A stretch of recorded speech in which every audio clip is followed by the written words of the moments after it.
I caught my wife with her lover and heard the unthinkable. She suggested he move in with us. Their arrogance pushed me to my breaking point. I packed my things, but fate threw me an unexpected choice. My old friend Kate offered the support I desperately needed. Yet when I returned to get the rest of my belongings, Laura tried to convince me to stay, and Kate unexpectedly stepped in. Will I escape this chaos or choose a new path with someone who truly cares? Watch until the end. Looking back, I can't even pinpoint when it all started. But if I think about it, it was those nights when I woke up to find Laura lying next to me in bed, completely absorbed in her phone. The glow of the screen highlighted the shadows on her face, and I, trying not to give myself away, watched her through half-closed eyelids. "What are you doing?" I asked one night, surprising even myself. She flinched, as if I had caught her in the act, but quickly smiled. "Nothing interesting, just chatting with some colleagues." "Go back to sleep, darling." I nodded, but the sense of unease lingered. Once, we used to talk late into the night, planning future trips, laughing about silly things. But now, all of that was gone. Her phone had become more important than our conversations. At work, I shared my thoughts with Mark, my best friend. We were sitting at a cafe table, and I struggled to collect my thoughts. "Maybe I'm just overreacting?" I said, fiddling with my spoon. "Or maybe you're not," Mark replied, frowning. "Listen, you know her better than anyone, but intuition rarely lies." I shrugged it off, though his words left a mark. A few days later, the same thing happened again. Laura said she was going out to meet her friend Mia. I decided not to suspect anything, but something compelled me to message Mia an hour after Laura had left. "Hey, how's it going? Are you and Laura having a good time?" I texted. Mia replied almost instantly. "Laura? Oh, I thought she was at home. We're not meeting today." I took such a deep breath that I almost fell off my chair. I thanked Mia, closed my phone, and sat in silence for a long time. What was she hiding? When Laura came home, I tried to stay calm. "How was the meetup?" I asked as I poured myself a cup of tea. "Good," she smiled. Mia and I laughed so much my stomach still hurts. My hand trembled, but I pretended not to notice. I had no proof, but something about her lie broke something inside me. The next day, I invited Mark out for a beer. He listened intently, nodding as I spoke, and then said, "Maybe you should just talk to her?" Not directly, but somehow carefully. And what do I say? "Hey, Laura, you're lying to me?" I almost laughed. Mark shook his head. "It's tricky, but if you don't want a direct conversation, start paying attention to the details. Something's clearly bothering you." I decided to take his advice. Over the next few days, I watched her closely.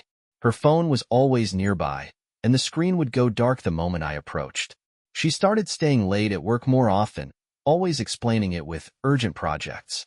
One evening, I noticed her receive a message. As soon as she saw it, she quickly shoved her phone into her bag, her face pale. "What's wrong?" I asked, trying to sound casual. "Nothing," she answered quickly. "Just Mia texting nonsense again. Can I see?" I smiled as if joking, but her reaction spoke louder than any words. "Don't you trust me?" she snapped and walked off to the bedroom. That conversation left me feeling unsettled. Something was definitely wrong. The next day, Laura said she'd be working late at the office, so I decided to check if that was true. I drove to her office around 9 p.m. and parked nearby. The lights in the office were on, but when I called her, she answered in a whisper. "I'm in a meeting, can't talk now." I sat in my car for another hour, but never saw her. Laura didn't even know I was there. When I returned home, I felt my trust crumbling like sand slipping through my fingers. But I decided not to jump to conclusions. Maybe it was just a coincidence? Mark, as always, became my ally. "Seems like you need proof," he said. "If you're not ready for a direct conversation, start by finding out more." His advice seemed logical. The next time Laura said she'd be late, I used an app on her phone to check her location. I knew it was wrong, but my anxiety overshadowed my better judgment. Her phone showed that she was across town, at some cozy restaurant. I got in the car and drove there. Seeing her through the window, I felt a cold sweat break out. She was sitting with a man, laughing and looking completely carefree. I didn't go inside the restaurant. Instead, I drove home, trying to figure out what to do next. Now I had proof, but I didn't know how to live with it. That evening, I said nothing to her. I just sat in the bedroom, listening to her cheerfully hum some melody in the kitchen. My heart ached with pain. I knew my world was falling apart, but I wasn't ready to face the truth yet. The following days were a test for me. Laura continued acting as if nothing had happened. She was cheerful, even more so than usual, and every time I looked at her face, I tried to figure out if it was all just an act. My anxiety grew, but I couldn't bring myself to start a conversation. Instead, I watched. Every move she made seemed suspicious to me. Every word hinted at something hidden. One evening, as I walked into the kitchen, Laura was on the phone. Her voice was quiet, but I heard her say, "No, it won't work tonight. He's home." She noticed me and quickly ended the call, smiling. "Who was that?" I asked casually, though I was boiling inside. "Mia," she replied without hesitation. "She invited me out for coffee, but I told her I wanted to spend the evening with you." "Really?" I smiled, trying to hide my irritation. "Of course," she said, gently touching my shoulder. "Aren't you happy?" I wanted to tell her I didn't believe her, but I held back. If I made a mistake, she'd find a way to turn it around, and I'd end up being the guilty one. The next morning, I decided to find another way to uncover the truth. I called Mark and asked him for a favor. We met at his office, and I told him everything. "Jamie, it's risky, but you could install a tracking app on her phone," he suggested. "That way, you'll know exactly where she's going." "I can't do that," I replied, though the idea was already swirling in my mind. "Then wait for her to slip up," he added, understanding my hesitation. I decided to stick to closely watching her words. But Laura was careful. She never left her phone unattended and made sure to delete her messages. One day, I came home earlier than usual. Laura was already home. Her bag was by the couch, and her phone lay on the table. She was in the kitchen, and I could hear the water running. This might have been my only chance. My heart pounded in my chest as I grabbed her phone and quickly opened her recent messages. "I miss you," read a text from a contact named Kay. I didn't have time to read more because Laura walked in. I immediately put the phone back down, pretending to be looking for something on the table. "What are you looking for?" she asked with a smile. "Nothing," I replied. "You're home early?" "The meeting got canceled," she said. "So I decided to make dinner for you." I nodded, but I couldn't hear her words anymore. Who was Kay? Was it a name or an initial? The next few days, I continued living as if nothing had happened. But inside, I was being torn apart by anxiety. I looked for any excuse to find out more. Sometimes I thought this was all just a dream, that I was imagining it. One evening, we were sitting together watching a movie. Laura seemed calm, her head resting on my shoulder. "I love you," she whispered. I felt a mixture of pain and anger wash over me. She looked into my eyes as if waiting for a response. "I love you too," I replied, though my words felt hollow. That night, I couldn't sleep. Her words echoed in my mind, but I no longer believed them. A few days later, she said she'd be staying late at work again. I decided to act. I drove to her office, but this time, I went further. I found the security guard I'd seen a few times before and asked if Laura was still at work. "Laura? She left about an hour ago," he said without a second thought. My suspicions were confirmed. I returned to my car, but this time I decided to follow her. I drove to the restaurant where we used to go often, and there, in the corner, I saw her. She was sitting with a man I didn't recognize, laughing in a way she hadn't laughed with me in a long time. I sat in my car, watching them through the window. My heart was breaking, but I still couldn't bring myself to go inside. Instead, I took a photo. When Laura came home, I said nothing to her. I just sat there and listened as she talked about her tough day. Her words were empty, and I couldn't believe them anymore. But this time, I decided I wouldn't wait any longer. The next morning, I woke up earlier than usual. Laura was still asleep, curled up under the blanket. Her face looked so peaceful, as if she didn't have a single secret. But I couldn't deceive myself any longer. This time, I decided to see it through to the end. All day at work, I felt tense. My thoughts kept returning to Laura, to her lies, to that man in the restaurant. Should I confront her now? Or wait until she made another mistake? As always, Mark was just a call away. You can't keep dragging this out, he said over the phone. If you stay silent, she'll keep fooling you. I know, I replied. But if I confront her without proof, she'll wiggle her way out. I need to see it with my own eyes. That evening, Laura once again said she'd be working late. I pretended to believe her, even kissed her before she left.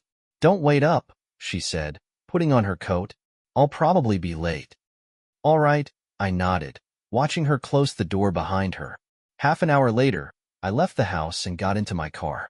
I parked near her office and began to wait. The lights in the windows were dim, but I knew she wasn't there. I couldn't explain how I knew, but I was certain. An hour later, I saw her emerge from a nearby building, glancing around. She wasn't in office attire. She wore jeans and a sweatshirt, the kind she usually wore to meet friends. My heart raced. Laura quickly approached a black car waiting nearby. The door opened, and the man from the restaurant stepped out. He embraced her, and they got into the car together. My head spun, but I started my engine and followed them. They drove across the city to a quiet neighborhood with residential houses and one small hotel. When they stopped at the hotel, I parked a short distance away. My heart was pounding so loudly I could barely breathe. I watched as they went inside together, laughing. She was holding his hand, smiling the same way she used to smile at me. They disappeared through the doors, leaving me alone in the car. I sat there for a few minutes, trying to figure out what to do. My first instinct was to storm into the hotel, call her out, and demand an explanation. But I stopped myself. I needed a clear picture, a solid plan. I took out my phone and snapped a photo of the hotel entrance, then decided to go inside. The lobby was empty except for a receptionist typing on a computer. Good evening, I said, approaching the desk.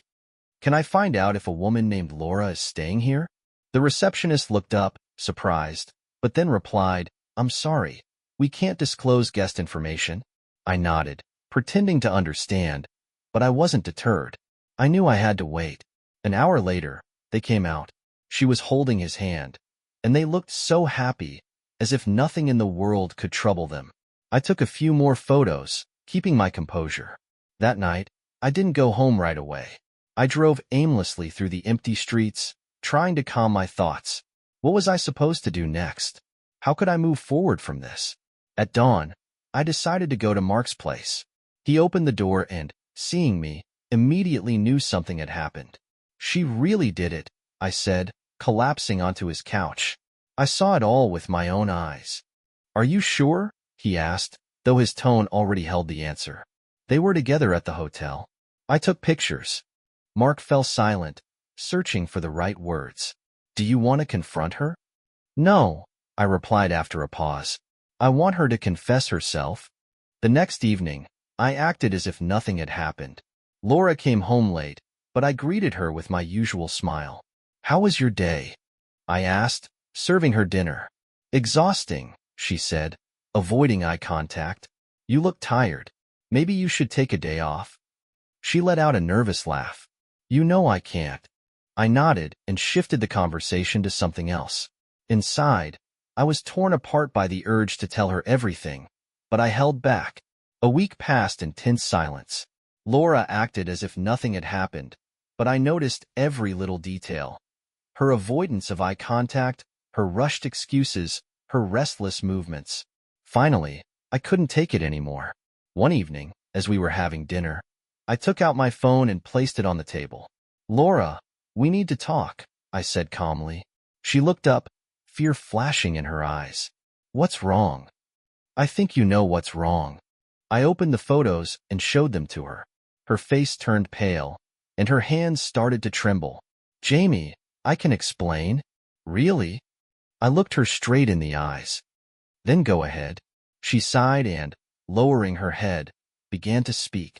Her words were tangled, her excuses weak. She said it happened by accident, that she didn't mean for it to happen, that it didn't mean anything to her. Didn't mean anything? I repeated, feeling the anger rising in me. Do you understand what you've done? Laura tried to step closer to me, but I raised my hand to stop her. You've destroyed everything. and I'm not willing to tolerate this anymore. I stood up and walked to the bedroom, leaving her standing in the middle of the kitchen. That night, I didn't sleep, but for the first time in a long while, I felt free. The next morning felt strangely normal.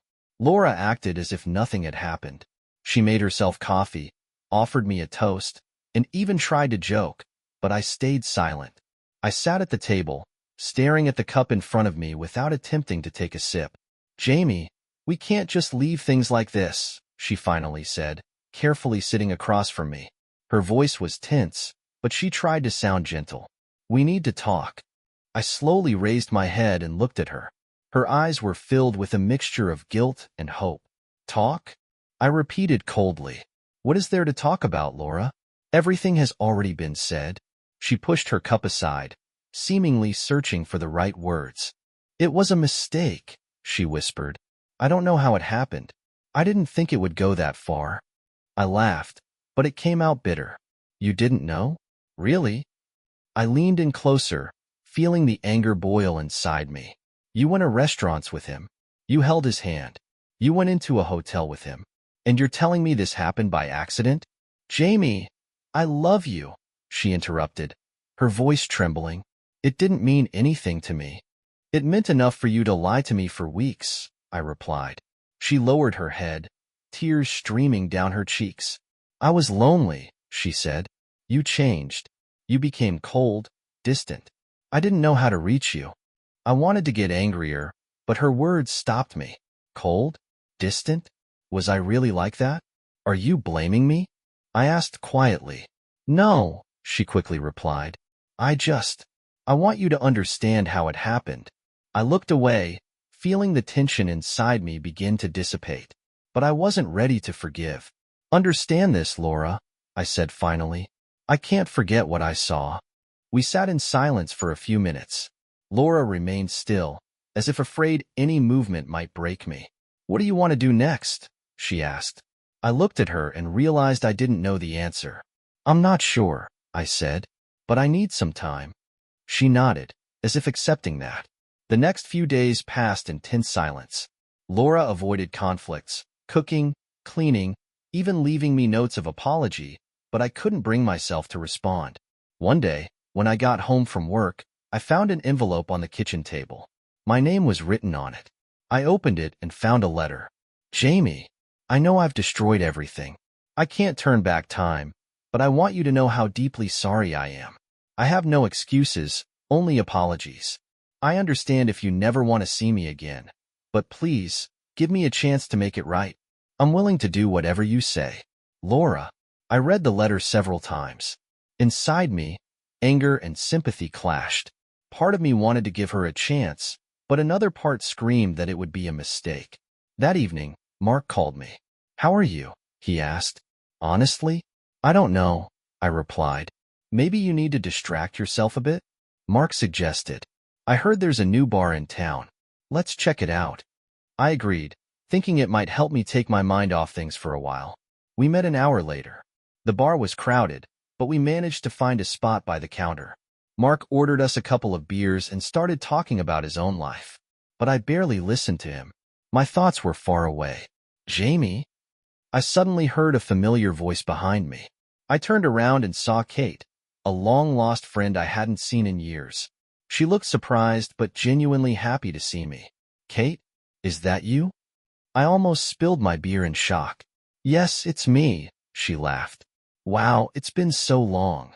We started talking, and I quickly realized how easy it was to chat with her. She was still the same Kate I remembered, cheerful, genuine, and just a pleasant person to be around. Mark, noticing our conversation, decided to excuse himself, leaving the two of us alone. "You look upset," Kate said, looking into my eyes. "Is something wrong?" I hesitated, but eventually decided to be honest. I told her about Laura, her betrayal, and how it had shattered everything we had. Kate listened intently, never interrupting. "I'm so sorry, Jamie," she said when I finished. "No one deserves to go through that." "I don't know what to do next," I admitted. She thought for a moment before saying, "You need to figure out what you want. If you feel like you can forgive her, then try. But if not, don't torture yourself." Her words were simple, but they left a deep impression on me. When I got home, Laura was already asleep. I looked at her and felt two forces battling inside me. She was my wife, the person I had once loved more than anything. But could I ever trust her again? In that moment, I realized I didn't have an answer. I needed time, and perhaps some distance. The next morning, Laura acted as if nothing had happened. She made breakfast again, smiled as if she wanted me to forget everything that had happened over the past weeks. I sat at the table, spinning a cup of coffee in my hands, trying to find some peace amidst the chaos. But inside, I was falling apart. "Jamie," she began cautiously. Her voice was unsure, almost timid. "I know you're still angry, but we can try to fix this, right?" I lifted my head and looked at her. Her face looked so familiar, yet at the same time, completely foreign. "Laura," I said quietly, trying to keep my voice steady. "Do you realize there's nothing left between us? You've destroyed everything." She fell silent, as if her words had died before they could leave her lips. I stood up, grabbed my cup, and walked into the living room, leaving her standing at the table. Throughout the day, she tried several times to talk to me, but I avoided her each time. I wasn't ready. I wasn't ready to hear her excuses, her attempts to repair something that could no longer be mended. Later that day, I decided to leave the house. I didn't tell her where I was going, and she didn't even ask. The silence between us was more telling than any words. I went to Mark's place. "You look like you haven't slept all night," he said as I walked into his apartment. "I haven't," I replied, collapsing onto his couch. "I don't know what to do, Mark. She says she wants to fix everything, but how can I trust her?" "That's a question only you can answer," he said. "But if you ask me, trust isn't something that's easily rebuilt." I nodded silently. His words were the truth I had been trying to ignore. "And what about Kate?" he suddenly asked. I looked at him, surprised. "What about Kate?" "She supported you," he said with a smile. "It seems like you two had a good connection, didn't you?" I remembered our conversation at the bar. Her honesty, her understanding, it was something I had been missing for so long. "We just talked," I replied, trying to dismiss the topic. Mark raised his hands as if surrendering. "All right, I won't meddle. But you know, she's always been a good person." I didn't respond, but his words stayed with me. When I got home, Laura was sitting on the couch. Her eyes were red, as if she'd been crying. "Can you at least say something?" she suddenly burst out. "I'm trying, Jamie. I'm really trying, but you won't even listen to me." I stopped, feeling the anger rising in me again. "Did you listen to me?" I snapped back. "When you were lying to me, meeting him, were you thinking about me then?" "No," she yelled, her voice filled with despair. "I was stupid. I know this is my fault, but you weren't perfect either, Jamie." Her words hit me like a punch. I wasn't perfect? I laughed bitterly. "That's your excuse? That's why you decided to go to another man?" "I didn't mean for it to happen," she whispered, lowering her head. "But you became distant. I felt like I didn't matter to you anymore."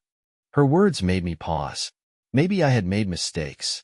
But could those mistakes justify betrayal? I didn't say anything. I just walked silently into the bedroom, leaving her alone. The next day, I decided to message Kate. I still had her number from school, and I was sure it hadn't changed. "Hey, it's Jamie. Can we meet?" Her reply came almost instantly. "Hi, Jamie. Of course, when?" We agreed to meet at a cafe that evening. When I saw Kate, she smiled. Her smile was genuine, and for the first time in a long while, I felt a little lighter.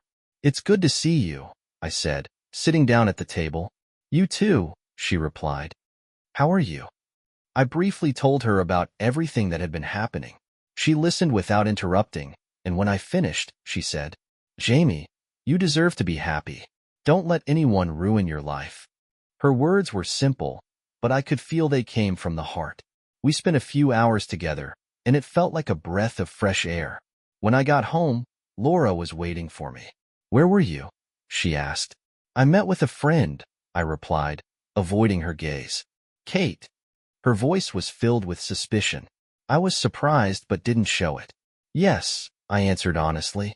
Laura stared at me in silence, and I could see her lips tighten. You've already decided, haven't you? She whispered. What do you mean?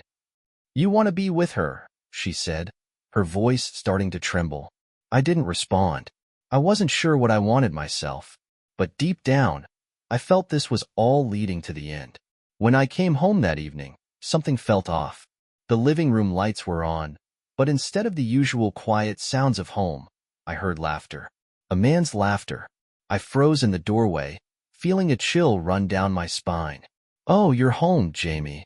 Laura ran into the hallway, wearing the same smile that had recently only filled me with distrust. Behind her stood a man, tall, athletic, with a self-assured grin that immediately annoyed me. Who's this? I asked, feeling my anger begin to boil. This is Alex, Laura replied as if it were the most normal thing in the world. We've been thinking about how to tell you, and I decided I can't hide it anymore. I stared at her, trying to understand if she was joking. Tell me what? That Alex will be living with us now, she said, as if it were the most obvious thing in the world. I laughed, bitterly, almost hysterically. Are you joking? Laura, are you mocking me? No, Jamie, I'm serious. Her voice was firm, though her eyes betrayed some uncertainty. I love him. We're together. But I want you to understand that this doesn't mean I want to destroy our relationship. Our relationship? I took a step closer to her, stopping just short of touching her. Are you serious? You bring this?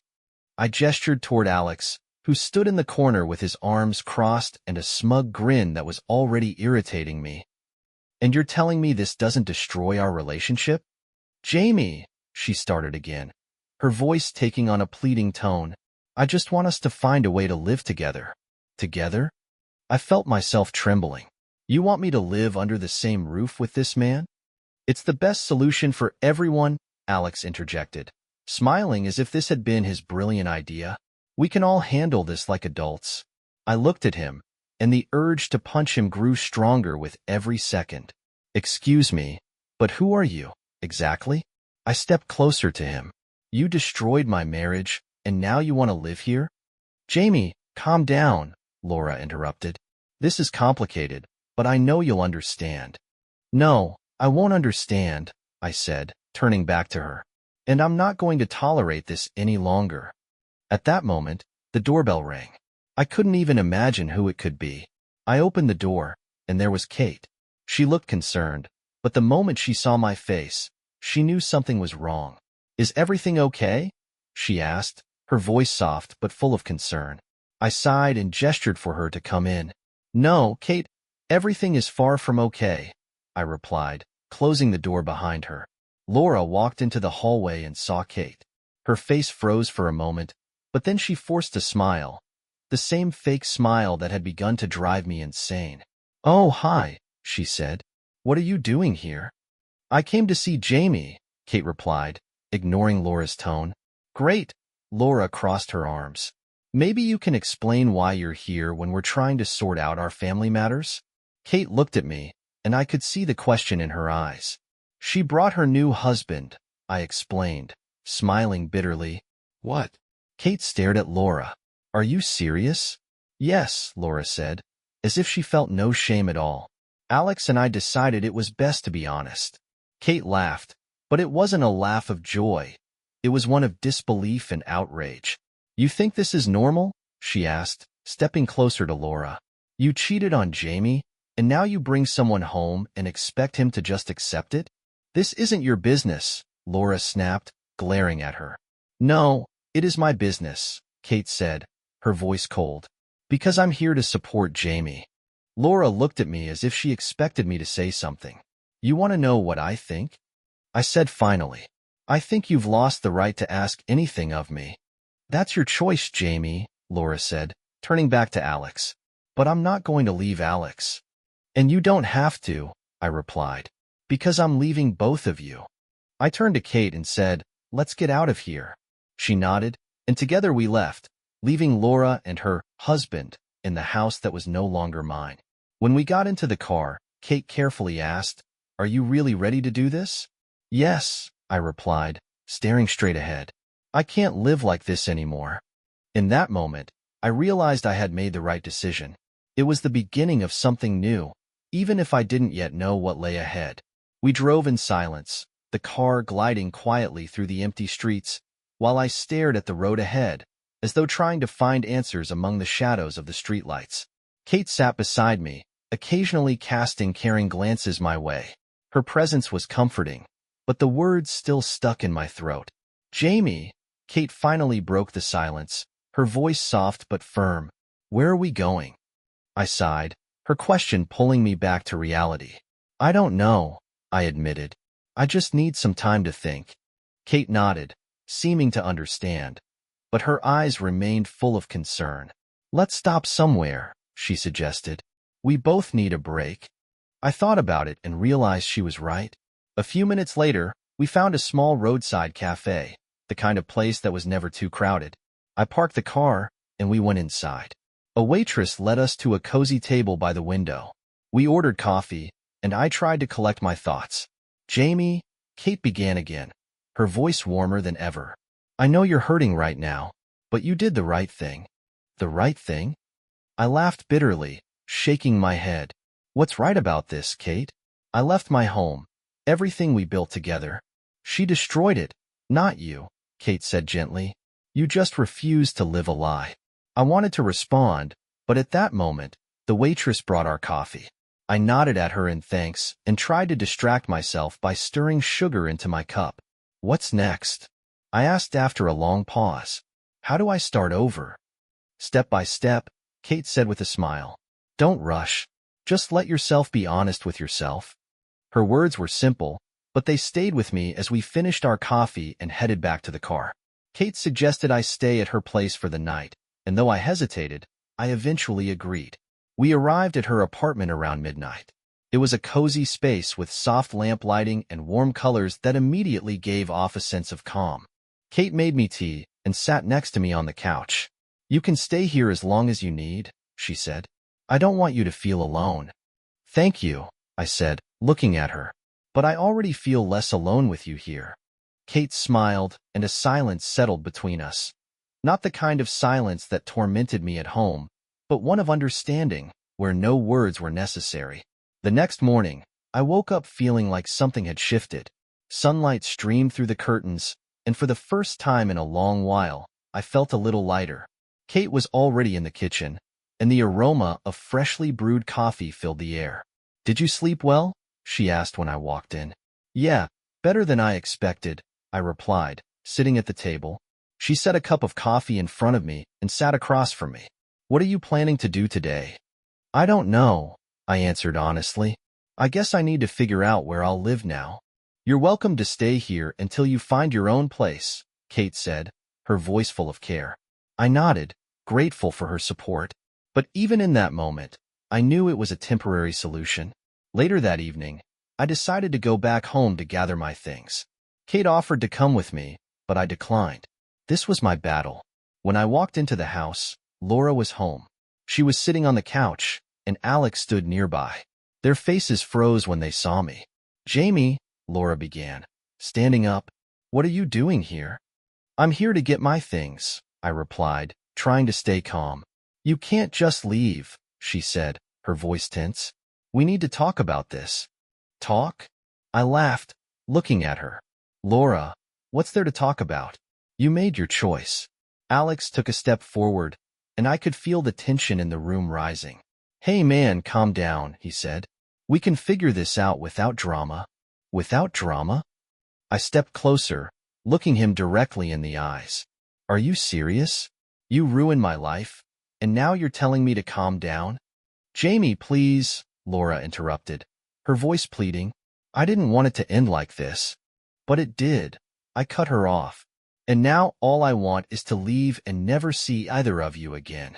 I walked into the bedroom, packed my things, and left the house without saying another word. Returning to Kate's place, I felt the weight I'd been carrying finally begin to lift. She met me at the door, and her smile was the support I'd been missing for so long. It's over, I said, sinking into the couch. It's a beginning, Jamie, she replied, placing a comforting hand on my shoulder. Her words stayed with me. For the first time in a long while, I felt like I could start over. The next morning, I woke up in Kate's apartment. She had already made breakfast and was sitting in the kitchen, brewing coffee. The weather outside was gloomy, but her apartment felt warm and peaceful, as though it was where I belonged. "Did you sleep well?" she asked as I walked into the kitchen. "Better than I expected," I replied, sitting at the table. Kate smiled, but there was still a trace of concern in her eyes. "Have you decided what you're going to do next?" I looked at her, trying to figure myself out. My thoughts kept circling back to Laura and Alex, and my heart felt pulled in different directions. I didn't want this to be such a tragic ending. I wanted peace, but I couldn't figure out what that meant for me. "I don't know yet," I admitted, running my hand along the edge of the coffee cup. "I'm not ready to make any big decisions yet." "And that's okay," Kate said, leaning in slightly. "You've been through so much. You can't force yourself to move quickly." I nodded, grateful for her patience. It felt so calm, so natural. But somehow, the longer I stayed here, the more conflicted I felt. A few hours later, I drove back to the old house. I needed to grab a few more things, and I knew I couldn't avoid seeing Laura. When I walked through the door, Laura was standing in the kitchen.